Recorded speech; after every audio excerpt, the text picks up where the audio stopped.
The Great Hall of Velthari Prime was filled with beings from across the galaxy. 12 species sat at the circular table, each one believing themselves to be masters of the stars. They had ruled for thousands of years. They had crushed rebellions, absorbed smaller races, and built an empire that stretched across 1,000,000 worlds. Today, they gathered to discuss a small problem. A very small problem, they thought. Humans. High Arbiter. Torvin clicked his mandibles together as he read the report. He was a Macali, an insectoid creature with 4 arms and eyes that saw in every direction. His species had led the Galactic Unity Council for 600 years. In all that time, he had never seen anything quite like humans. They were soft. They were small. They lived on a single planet for most of their history, fighting among themselves like animals. They had only discovered faster-than-light travel 40 years ago, and yet, somehow, they had spread to 37 worlds. They built colonies where the Council had planned to expand. They refused to pay tribute. They ignored warnings. They were annoying. The human problem grows worse each cycle, Torvin announced to the Council. They have rejected our trade agreements. They have armed their merchant vessels. 2 of our patrol ships were destroyed near their border last month. The other council members murmured among themselves. Some were angry. Some were confused. None were worried. Fleet Commander Borak rose from his seat. He was a Voreth, a reptilian creature standing 3 meters tall. His scales were the color of dried blood, and his eyes held the cold confidence of a predator who had never known defeat. The Voreth Dominion had conquered 17 species. They were the military arm of the Council, the fists that crushed all resistance. "Give me permission," Borak said, his voice deep and rough. "My fleet will teach these creatures their place. 6 hours. That is all I need. 6 hours, and Earth will kneel." Torvin considered this. The Voroth were brutal, but effective. They had never failed to deliver victory. "How many ships will you require?" Torvin asked. Borak laughed, a sound like rocks grinding together. 800. More than enough for a species that barely understands space travel. They have perhaps 300 warships, all poorly armed. This will not be a war. It will be an execution, the Council voted. The decision was unanimous. The Voreth would attack Earth. Humanity would be given one chance to surrender. If they refused, they would be destroyed, far across the galaxy. On a blue and green world called Earth, Admiral Park Taiho received the news. He sat in his office at the top of the United Defense Command Tower in Seoul. The city stretched below him, lights glittering in the darkness.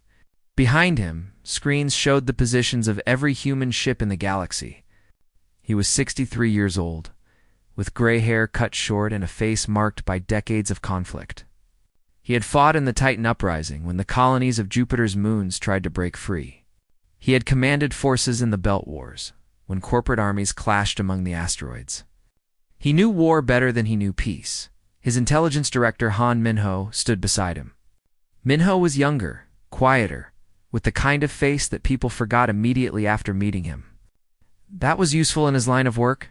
He had spent 20 years building a network of spies that reached into every corner of the galaxy. 800 ships, Minho said calmly. They will arrive in 72 hours. Taiho nodded slowly. He had expected this. Not hoped for it, but expected it. The Council had grown too comfortable. They saw humanity as children playing with dangerous toys. They did not understand what humans really were, called General Kim Taiho said, and prepare the broadcast. General Kim Yuna arrived within the hour. She was the commander of all ground forces. A woman who had risen through the ranks by being smarter and more ruthless than anyone around her. She wore her black hair in a tight bun, and her uniform was perfectly pressed. She never smiled, but she was smiling now. "It's Stavoreth," she said. "Finally, they expect us to surrender," Minho said. Yuna laughed. It was not a pleasant sound. Then they will be disappointed. The 3 of them stood together, looking at the map of human space. 37 colony worlds, 2,400 warships hidden across a dozen systems, weapons platforms concealed in asteroid fields, Soldiers trained in every form of combat humanity had invented over 10,000 years of killing each other. The council thought humans were primitives. They did not know that humans had been at war since before they learned to write. They did not know about the trenches of the Western Front, the nuclear fire of Hiroshima, the guerrilla campaigns of 100 forgotten jungles. They did not know that humanity had refined the art of destruction to a level no other species could imagine. They called this a police action, Taiho said quietly. They think this is punishment for disobedient children. What do we call it? Minho asked. Taiho turned to face his officers. His eyes were cold and clear. We call it what it is. War. Total war. The kind they have never seen. The council's ultimatum arrived 3 hours later. It was broadcast on every frequency, in every human language. The message was simple. Surrender all colony worlds. Submit to council authority. Accept permanent military occupation of Earth. Refuse. Face annihilation. The humans of Earth gathered around their screens.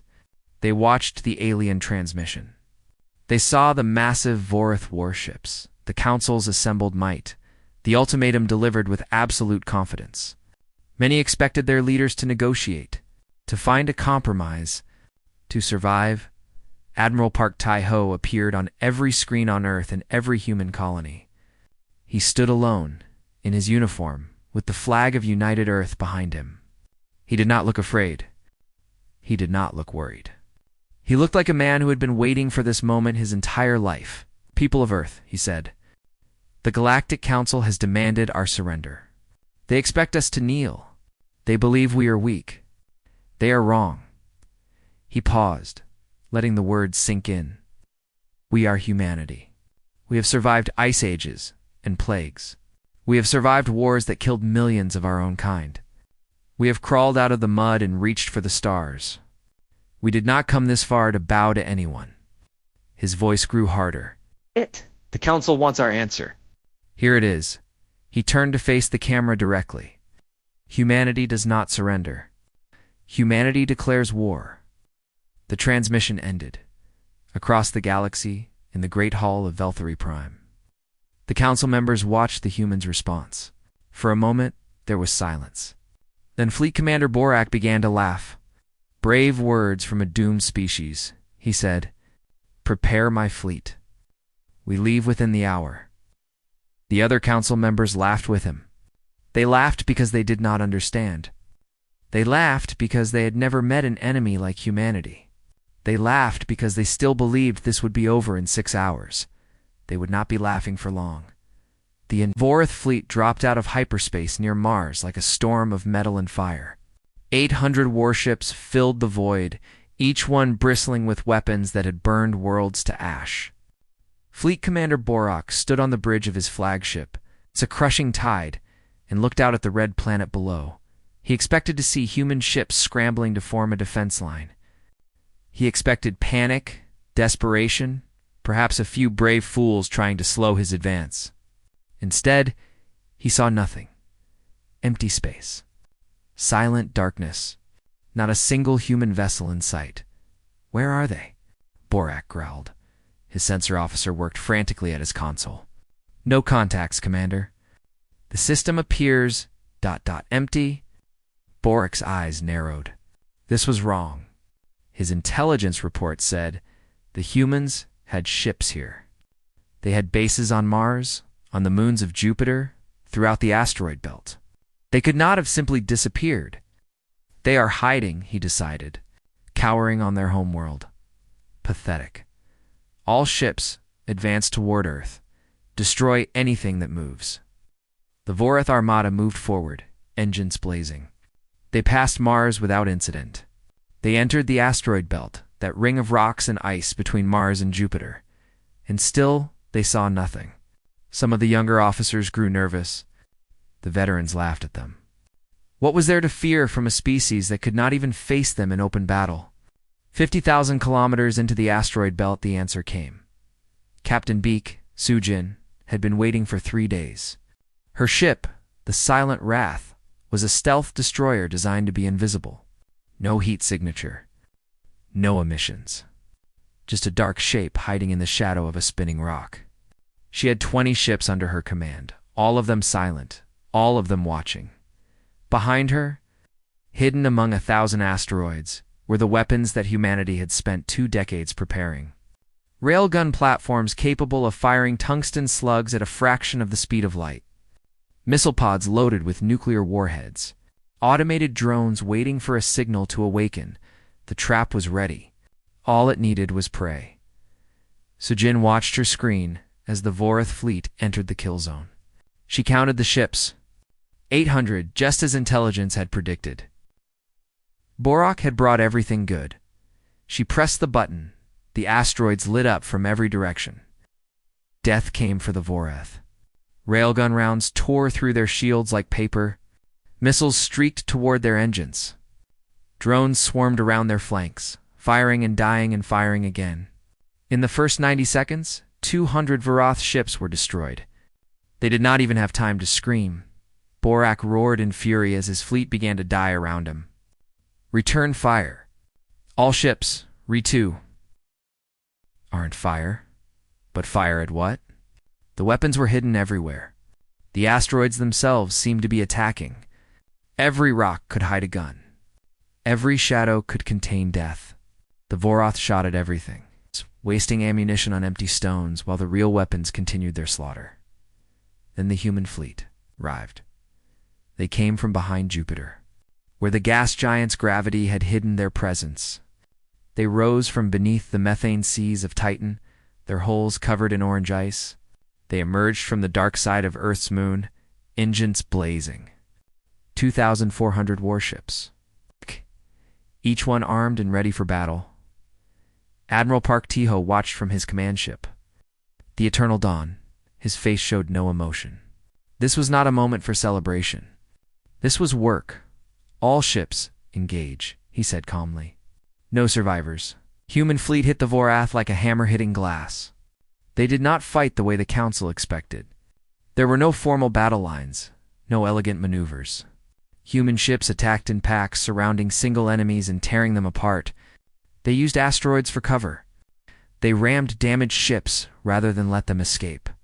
They fought with a savagery that the Vorath had never encountered.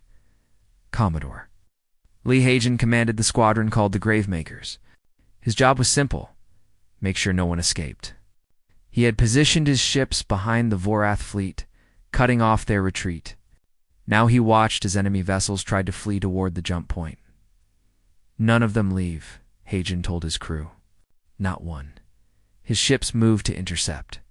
One by one, the fleeing Vorath were run down and destroyed. Some tried to surrender. Hagen accepted their surrender, then kept his weapons trained on them. He was not cruel, but he was thorough. This war would not end with survivors telling stories of mercy. It would end with silence. On the crushing tide, Fleet Commander Borak realized he was going to die. His fleet was shattered. Of 800 ships, fewer than 100 remained. The human vessels surrounded him, their weapons charging for a final strike. He had underestimated them. He had called them primitives. He had laughed at their declaration of war. He was not laughing now. The bridge doors exploded inward. Human soldiers poured through the opening, wearing black armor and carrying weapons that hummed with deadly energy. They moved fast, faster than Borak expected. His guards tried to fight back, but they were cut down in seconds. A human female walked through the smoke. She was not tall, but she moved like a predator. Her armor was marked with symbols that Borak did not recognize. Her eyes were cold and empty. Sergeant Major Choi Yoon-ji had killed 17 Vorath soldiers to reach this bridge. She had broken through blast doors, fought through corridors filled with defenders, and lost 2 members of her team. She was tired and bleeding from a wound on her arm, but she was here, and her target was standing right in front of her. Fleet Commander Borak, she said in heavily accented Galactic Common, "You are a prisoner now." Borak raised his weapon. Yoon-ji shot him in the arm before he could fire. Then she crossed the distance between them in 3 steps and brought the butt of her rifle down on his skull. The mighty Vorath commander collapsed like a puppet with cut strings. "Secure him," Yoon-ji ordered her team. Admiral wants him alive. The Battle of Sol lasted 11 hours. When it was over, 94% of the Vorath fleet had been destroyed. The remaining ships were captured, their crews taken prisoner. Not a single human colony world had been touched. Not a single human civilian had died. Admiral Taiho ordered the battle footage broadcast to every corner of the galaxy. He wanted them to see. He wanted them all to see what humanity could do when threatened. On Velthari Prime, the Council watched in horrified silence. The screens showed Vorath ships burning. They showed human vessels hunting down survivors. They showed Fleet Commander Borak, the conqueror of 17 species, being dragged in chains by a human female half his size. High Arbiter Torvin could not speak. His mandibles clicked uselessly as he tried to process what he was seeing. Impossible, someone whispered. This is impossible, but it was not impossible. It was real, and it was only the beginning. The transmission ended with a single message from Admiral Taiho. His face filled the screens, calm and unsmiling. This was your invasion fleet, he said. This was your best weapon. Now it is gone. We did not start this war, but we will finish it. Anyone who stands with the Council will share its fate. Anyone who stands aside will be left in peace. Choose wisely. Screen went dark in the great hall of Velthari Prime. No one laughed anymore. Fear spread through the galaxy like a disease. The Vorath. Dominion had been the strongest military power in known space. They had crushed rebellions with ease. They had destroyed entire civilizations. And now, in a single day, humanity had broken them. The news traveled faster than light, carried by traders and diplomats and refugees. Everyone was talking about the humans. Everyone was afraid. Admiral Park Tai-ho did not give them time to recover. 3 days after the Battle of Sol, human fleets struck Vorath military installations across 3 star systems. They hit supply depots, weapons factories, and communication stations. They did not occupy territory. They did not take prisoners. They destroyed everything and moved on, disappearing before reinforcements could arrive. The Vorath called it cowardice. They said humans were afraid to face them in open battle again. They were wrong. This was not fear. This was strategy. Director Han Minho sat in his office on Earth, watching reports from across the galaxy. His network of spies was delivering intelligence faster than the Council could react. He knew where every Vorath patrol ship would be. He knew which stations were vulnerable. He knew the names of Council members who were starting to doubt. 20 years of patient work was finally paying off. The Vorath are pulling ships back to defend their homeworld. Minho reported to Admiral Taiho. Our outer colonies are unprotected. Taiho nodded. Good. Tell our fleets to avoid direct engagement. Keep hitting their infrastructure. Make them bleed slowly. This was humanity's way of war. Not the glorious battles that the Council expected, but a grinding campaign of destruction. Cut the enemy's supply lines. Destroy their ability to fight. Break their will to resist. Humans had learned these lessons over centuries of conflict. Now they were teaching them to the galaxy. On Velthari Prime, Council gathered an emergency session.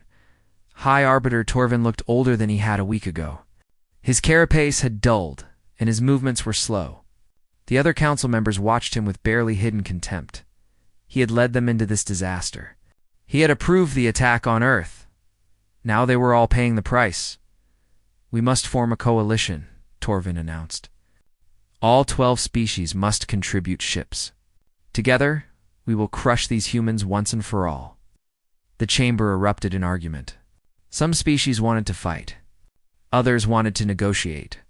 A few wanted to pretend the problem would go away on its own. The unity that had held the Council together for millennia was cracking. Elder Saloon, ambassador of the Vaulat, rose to speak. The Vaulat were an aquatic species, peaceful traders who had joined the Council for protection rather than power. They had never been warriors, but they were survivors. My people will not participate in this coalition, Saloon announced. Her voice was soft, but firm. We have received communication from Earth. They offer us trade agreements and technology sharing. They promise to leave our worlds in peace if we remain neutral. The chamber went silent. "You would betray the council?" Torvin demanded. Selwyn's expression did not change. "We would survive. The Vorath promised to protect us. Now the Vorath are broken. Why should we die for your mistakes?" 3 other species announced similar decisions before the session ended. The humans were not just fighting a military war. They were fighting a political one. And they were winning. Dr. Yoon Hannah was responsible for this. She was Earth's chief diplomat, a woman who had spent her career studying alien cultures and finding ways to exploit their weaknesses. She knew that the council was held together by fear and convenience, not loyalty. Break the fear, offer a better deal, and the alliance would fall apart. Her offers were simple. Stay neutral, and humanity would leave you alone. Help humanity, and you would be rewarded. Fight humanity, and you would share the Vorath's fate. Species after species made their choice. Most chose survival, but the military campaign continued. General Kim Yuna stood on the bridge of a troop transport. Looking down at the gray surface of Keth Vorin, it was the largest moon of the Vorath homeworld. A fortress that had never fallen in 10,000 years of warfare. Underground bunkers, energy shields, millions of soldiers. The Vorath believed it was unconquerable. Yuna planned to prove them wrong. "Begin the assault," she ordered. Human dropships fell from the sky like rain. Anti-aircraft fire filled the air, destroying dozens of them. But hundreds more got through. They crashed into the moon's surface and burst open, releasing soldiers who immediately began fighting. The Vorath expected siege warfare. They expected the humans to camp outside their walls and wait for months, while supplies ran out. That was how civilized species waged war. Slow, methodical, predictable. Humans did not fight that way. Yuna's forces used tactics that the Vorath had never seen. They filled tunnels with chemical smoke that burned Vorath lungs while human soldiers wore masks and kept fighting. They played recordings of screaming through loudspeakers, making the defenders think attacks were coming from everywhere at once. They sent small teams through ventilation shafts and sewer systems, peering behind enemy lines and causing chaos. Most importantly, they never stopped. Day and night, the attacks continued. Vorath soldiers who tried to sleep were awakened by explosions. Officers who tried to organize defenses were killed by snipers. Supply lines were cut. Communications were jammed. The fortress that had never fallen began to crumble from within. 6 hours after the assault began, human soldiers breached the central command bunker. Yuna walked through the smoking ruins, stepping over Vorath bodies. Her uniform was dirty and torn. Her face was streaked with ash, but her eyes were bright with victory. "Send the message," she told her communications officer. The broadcast went out to every Vorath colony, every ship, every soldier who could receive it. Yuna appeared on their screens, standing in the command center of their greatest fortress. "Keth Voron has fallen," she said simply. "Your leaders chose this war. We will finish it. Surrender now, and you will be shown mercy. Continue to fight, and you will join your fortress in the dust." She paused, letting the words sink in. "You have 1 day to decide." 40 Vorath colony worlds surrendered within the week. Their governors sent messages begging for peace. Their soldiers laid down their weapons and waited for human ships to arrive. The mighty Vorath Dominion, conquerors of 17 species, was collapsing on Earth. Admiral Taiho received reports of each surrender. He did not celebrate. There was still work to do. "Council will not give up easily," he told his officers. "They have one more card to play. We need to be ready." Director Minho nodded. "My sources say they are considering the Covenant of Ascendancy." General Yuna frowned. "The Eternal Observers? I thought they were a myth." "They're real," Minho said. "They ruled the galaxy before the Council existed. They created the Council as their servants. They awaken, everything changes." Taiho was silent for a long moment. The Eternal Observers were the oldest power in the galaxy. They had technology that made humanity's weapons look like toys. They had slept for 10,000 years, trusting the Council to maintain order. Now the Council was going to wake them up. "Let them come," Taiho said finally. "We will deal with them too." He did not know if he believed that. But it did not matter. Humanity had no choice but to move forward. They had declared war on the galaxy. Now they would have to win it. The remaining council members gathered in a chamber that had not been opened in 10,000 years. It was deep beneath the surface. A Velthary Prime, carved from black stone that seemed to absorb light. Ancient symbols covered the walls, written in a language that no living species could read. At the center of the chamber stood a pedestal holding a single crystal sphere, glowing with pale blue light. High Arbiter Torvin stood before the pedestal, his hands trembling. He had never wanted to do this. None of them had. The Covenant of Ascendancy was meant to be a last resort, used only when all other options had failed. But all other options had failed. The humans were destroying everything the Council had built. "Are we certain about this?" asked one of the other arbiters, a feathered creature from a species that valued caution. "We have no choice," Torvin replied. "The Vaulat have betrayed us. The Vorath are broken. The Council has abandoned us. Only the eternal observers can restore order." He reached out and touched the crystal sphere. The light inside it flared, bright enough to blind anyone looking directly at it. The walls began to vibrate. Somewhere far away, in a place between stars that no map showed, something ancient began to stir. The eternal observers had ruled the galaxy when most intelligent species were still learning to use fire. They had technology that bent reality itself. They had created the Council, raised up the younger species, taught them how to build civilizations. Then they had grown tired. They had retreated to their hidden world and slept, trusting their children to maintain the peace. Now their children were waking them up. 3 days later, a ship appeared near Velthary Prime. It was not like any ship that currently existed. It was organic, made of metal that flowed like living tissue. It was huge, larger than some moons. It moved through space, as if space itself was bending to make way for it. The nameless warden had arrived. He was the leader of the Eternal Observers, a being so old that he had forgotten his original name. His body was made of light, shaped into a vaguely humanoid form. He did not speak through sound waves, spoke directly into the minds of those around him. Torvin knelt before the warden, his carapace pressed against the floor. "Great One, we thank you for answering our call. The galaxy is in chaos. Primitive species called humanity has attacked us without provocation. They have destroyed our fleets and conquered our territories. We beg you to restore order." The warden was silent for a long moment. His presence filled the chamber, pressing down on everyone like a physical weight. "Show me," he said. Torvin transmitted all the recordings of the war, the Battle of Sol, the fall of Keth Vorin, the surrendering colonies. The warden absorbed the information in seconds. "I will speak with their leader," the warden announced. "Summon him here."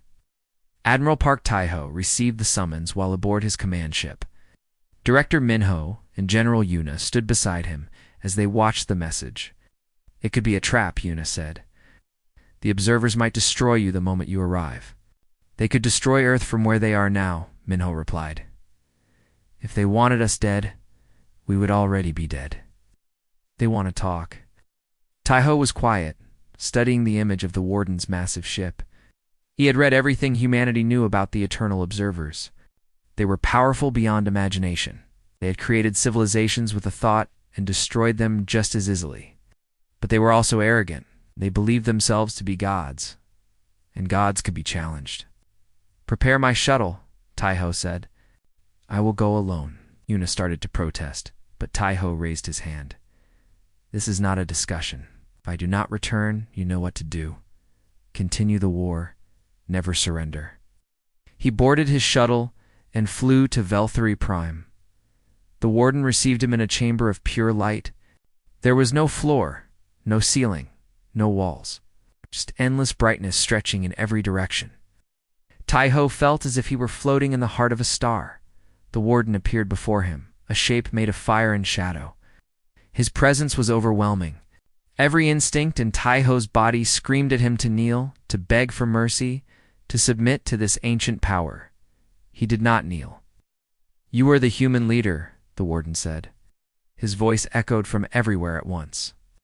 You are smaller than I expected. Size is not everything, Taiho replied. The warden made a sound that might have been laughter. You have courage, or perhaps you simply do not understand your situation. I have destroyed species older and more powerful than yours. I have burned worlds that you cannot even imagine. You stand before me like an insect challenging a storm, perhaps Taiho said calmly. But insects can be annoying. And storms eventually pass. The warden's light flickered. For a moment, something like interest appeared in his ancient features. The council claims you attacked them without provocation. That you are a violent, primitive species that must be controlled. The council attacked our worlds first. They sent 800 warships to enslave us. They expected to destroy us in 6 hours. Taiho's voice was steady. We defended ourselves. Then we made sure they could never threaten us again. That is not aggression. That is survival. You have killed millions of Voroth. You have burned their installations across 3 systems. You have broken the peace that is held for millennia. The peace was built on our bones, Taiho said. Your peace meant our extinction. We chose a different path. The warden moved closer. His light grew brighter, hotter. Taiho felt his skin beginning to burn, but he did not step back. I can read your mind, human. I can see your thoughts, your memories, your deepest fears. You cannot hide from me. Then look, Taiho said. See what we are. The warden reached into Taiho's mind. He saw everything. The wars of human history. The blood-soaked battlefields of ancient times.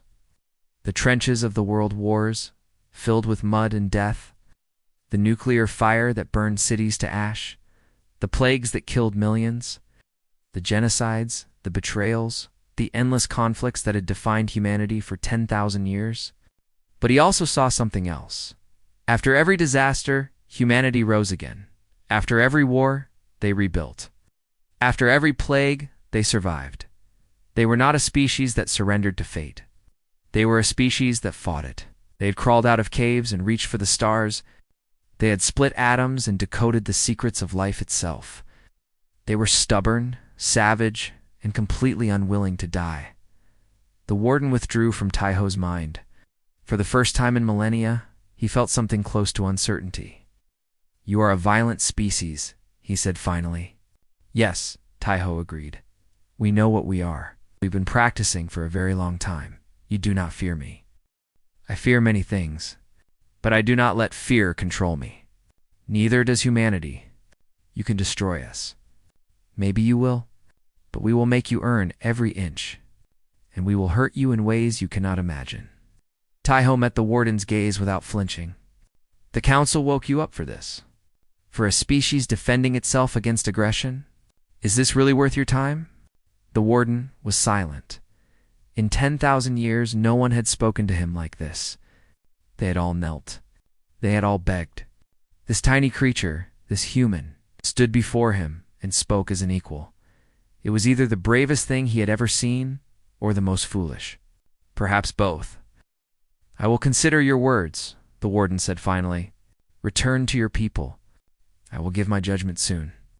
Taiho bowed his head slightly, not in submission. In acknowledgement? Then he turned and walked back to his shuttle, behind him.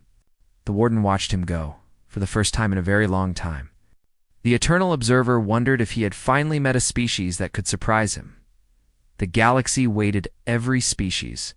Every world, every ship captain and colony governor watched their screens and held their breath. The eternal observers had awakened. The nameless warden had spoken with the human leader. Now he would deliver judgment.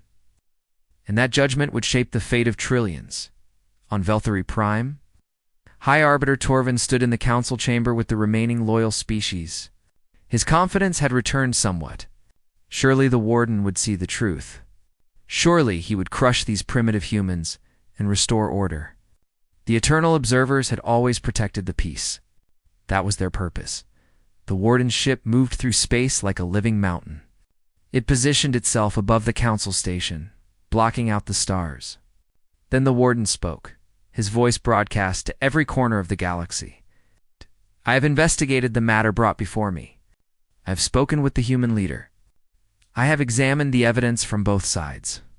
Now, I will give my judgment. Torvin leaned forward eagerly. The Galactic Unity Council initiated hostilities against humanity. The Council sent a military fleet to subjugate human worlds without legitimate cause. The humans defended themselves. Their subsequent actions, while aggressive, were responses to Council aggression. Torvan's mandibles fell open in shock. The Covenant of Ascendancy was meant to protect the galaxy from existential threats, the Warden continued. It was not meant to save the Council from the consequences of its own arrogance. You awakened us for this. A species defending itself against your attack? He paused, letting his words sink in across 1,000,000 worlds. We will not intervene. The Council must face the consequences of its choices.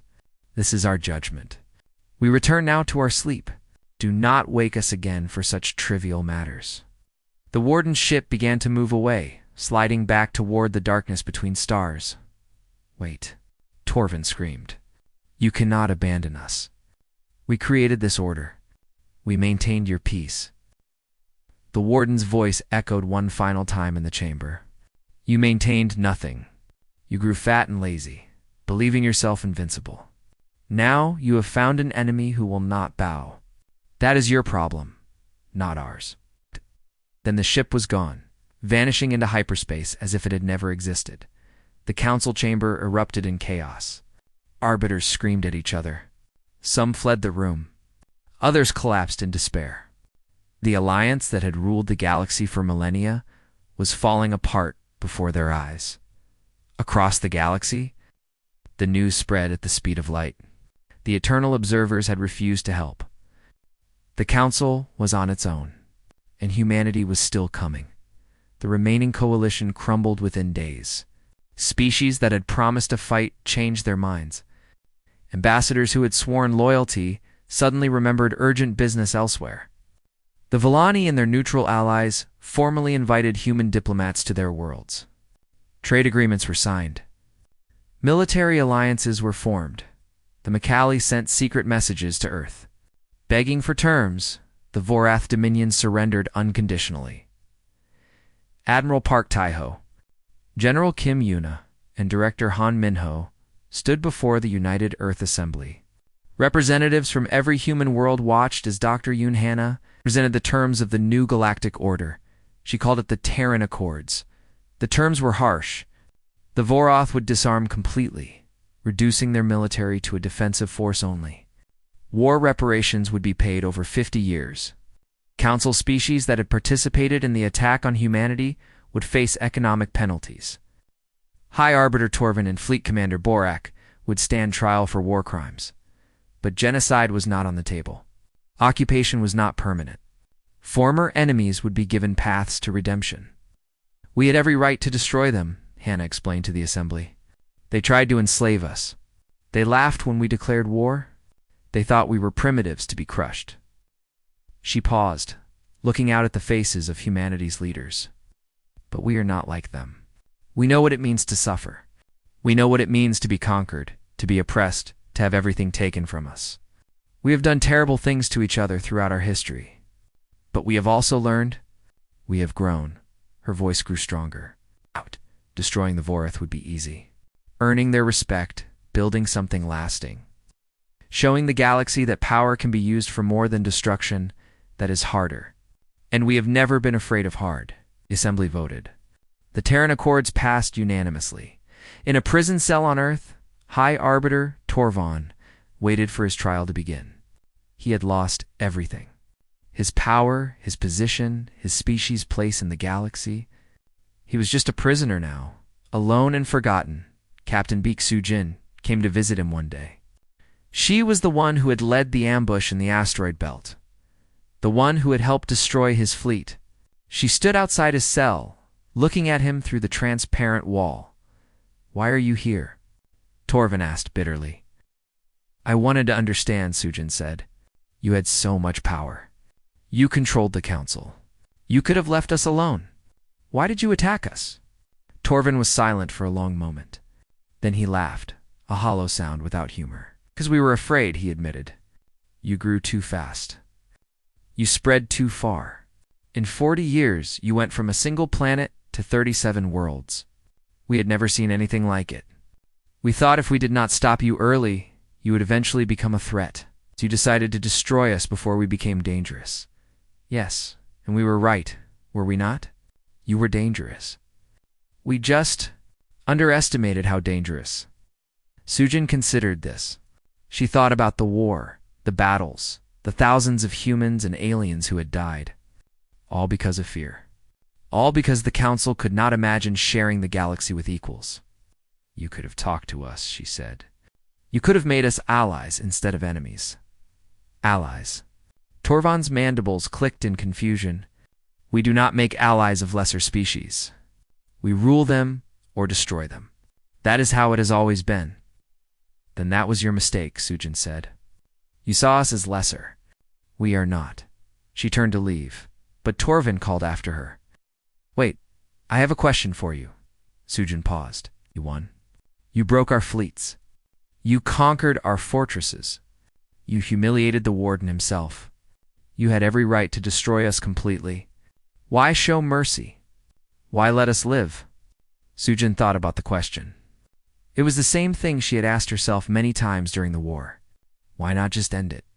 Why not burn the Voroth homeworld and make an example that would terrify the galaxy for centuries? Because we are human, she said finally. We know what it is like to suffer, to lose, to be afraid. We have done terrible things to each other, things that would horrify you. But we have also learned that cruelty is not strength. Fear is not respect. Destruction is easy. Building is hard. She met his eyes through the transparent wall. Destroying you would prove we are everything you believed us to be. Showing mercy proves we are more. We do not want the galaxy to fear us. We want them to respect us.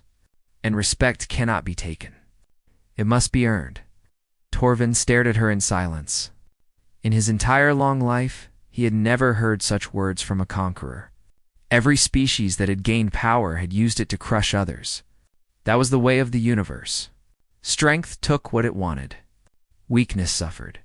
But humans were different. They had all the strength. They could have done anything. And they chose mercy.